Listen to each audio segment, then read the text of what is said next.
Olá, senhores pais, aqui quem tá falando é a Tia Esther, e se você quer aprender 5 dicas que vai ajudar nas aulas remotas do seu filho, vem comigo. Eu sei que nós estamos vivendo um momento muito diferente, né, na nossa sociedade. Está sendo difícil para as mamães, para as crianças e para os professores que estão tendo que adequar a sua rotina, né, a essa novidade que são as aulas remotas. Então, eu trouxe 5 dicas que vão ajudar vocês. E essas 5 dicas foram elaboradas pela professora Márcia, a coordenadora do meu curso, né? Eu faço pedagogia na faculdade Unicesumar e eu tô no último ano, então ela disponibilizou um PDF pra gente com algumas dicas. Eu fiz um apanhado, separei 5 dicas que eu acho que vai ajudar muito e trouxe pra vocês. E eu espero que realmente seja de grande ajuda. Então vamos lá para a primeira dica. A primeira dica é prepare um local adequado. É muito importante que a sua criança saiba que ela vai ter um local para estudar, que ela não vá ficar deitada na cama ou no sofá ou ali no meio dos brinquedos, tá brincando, tá assistindo a aula, né, tá com fone, tá com celular ou computador, mas tem um brinquedo ali do lado. Ela precisa ter um local para estudar. Então você pode usar uma escrivaninha que você tenha na sua casa, ou você pode até criar algo novo. Exemplo, Esther, eu não tenho nenhum local de estudo na minha casa. Eu não tenho nem um banquinho nem nada.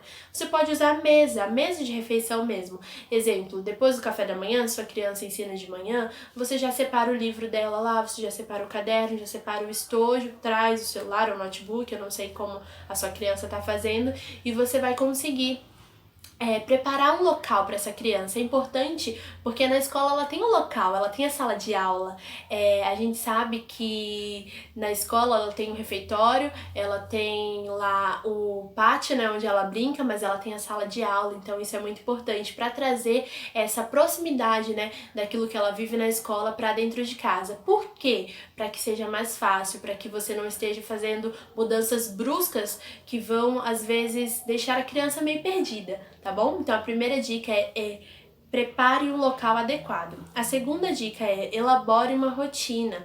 A rotina nesse momento é muito importante para que a sua criança não se frustre. Exemplo, se você deixa a criança estudar no horário que ela quer ou fazer atividade no horário que ela quer, né? Porque se ela estuda de manhã, eu acredito que as aulas estejam sendo de manhã, assim vai. Mas se você deixa para ela fazer atividade só depois, ou para ela ter aquele momento de estudo depois da aula só depois, você pode acabar frustrando a sua criança. Exemplo, ela acordou, fez a aula, depois ela quis ir brincar. Aí um dia você falou, não, agora você vai estudar.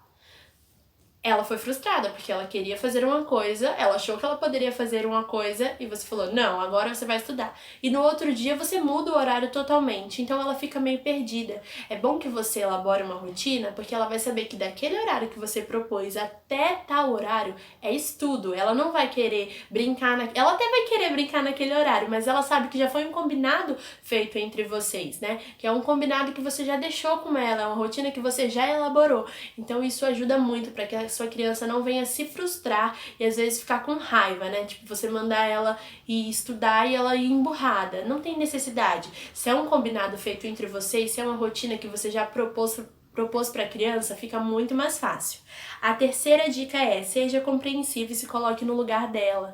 Mamães, imagina que de repente alguém muda a sua rotina completamente e ainda pede que você desenvolva algo, que você aprenda, que você dê o seu melhor nessa nova rotina. Quanto deve ser difícil. Então eu peço que vocês se coloquem no lugar da criança, que vocês sejam compreensivos. As crianças, elas vão errar, muitas vezes elas não vão querer, muitas vezes elas vão querer brincar, mas você precisa entender que também está sendo uma novidade para essa criança e às vezes a maneira dela reagir a tudo isso não é uma maneira muito feliz, não é uma maneira muito entusiasmada, às vezes é uma maneira mais brava, é uma maneira até mais manhosa.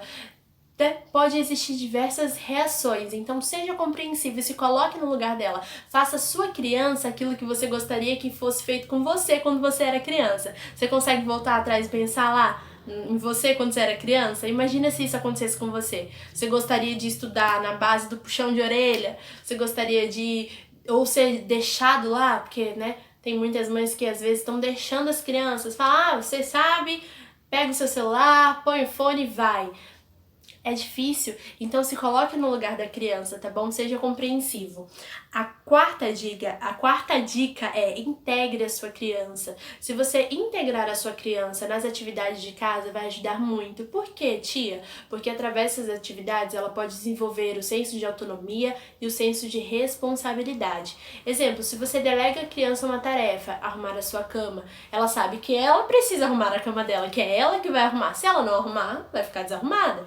E ela vai querer ter uma cama arrumada na hora de deitar. Ela vai querer ter uma cama organizada, quentinha, gostosa. Então ela vai desenvolver esse senso de responsabilidade e autonomia. Eu vou ver se eu consigo deixar aqui pra vocês. Eu não sei ainda colocar a imagem, mas eu vou tentar. Ou vou deixar o link aqui embaixo disponível pra vocês de uma tabela que tem as atividades e a faixa etária que pode ser feita, né? Para que vocês consigam se organizar direitinho e delegar funções que vai ajudar, que vai agregar na sua criança. E por que, tia Esther, fazer isso? Novamente, porque isso vai ajudar lá no momento do ensino. Porque se você desenvolve autonomia e responsabilidade no dia a dia, quando chegar na hora de estudar, ela vai estar um pouquinho melhor nesse senso de responsabilidade, de saber que mesmo que seja diferente, que mesmo que ela queira brincar agora, que mesmo que ela esteja com sono, ela vai precisar estudar, porque é o futuro dela, né? Isso a gente tá falando de crianças maiorzinhas, mas eu tenho certeza que vai ajudar muito se você integrar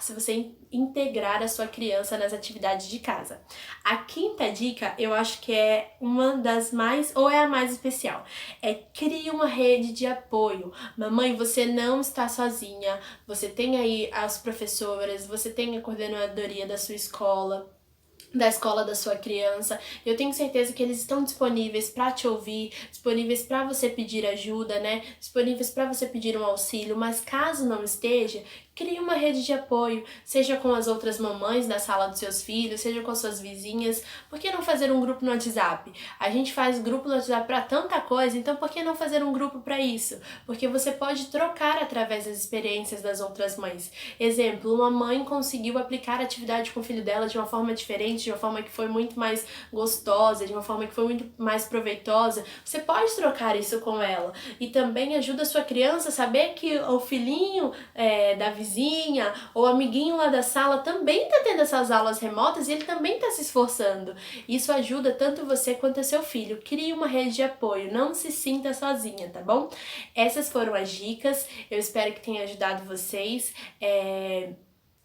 E eu queria também deixar uma palavra, eu já ia esquecer. A palavra, ela tá escrita na Epístola de 3 João e o versículo é o 2. Então, é a 3 João, o versículo 2 diz assim: Amado, desejo que te vá bem em todas as coisas e que tenha saúde, assim como vai bem a tua alma. Então a gente fica aqui com a parte A do versículo, né, a primeira parte que diz: Amado, desejo que te vá bem em todas as coisas.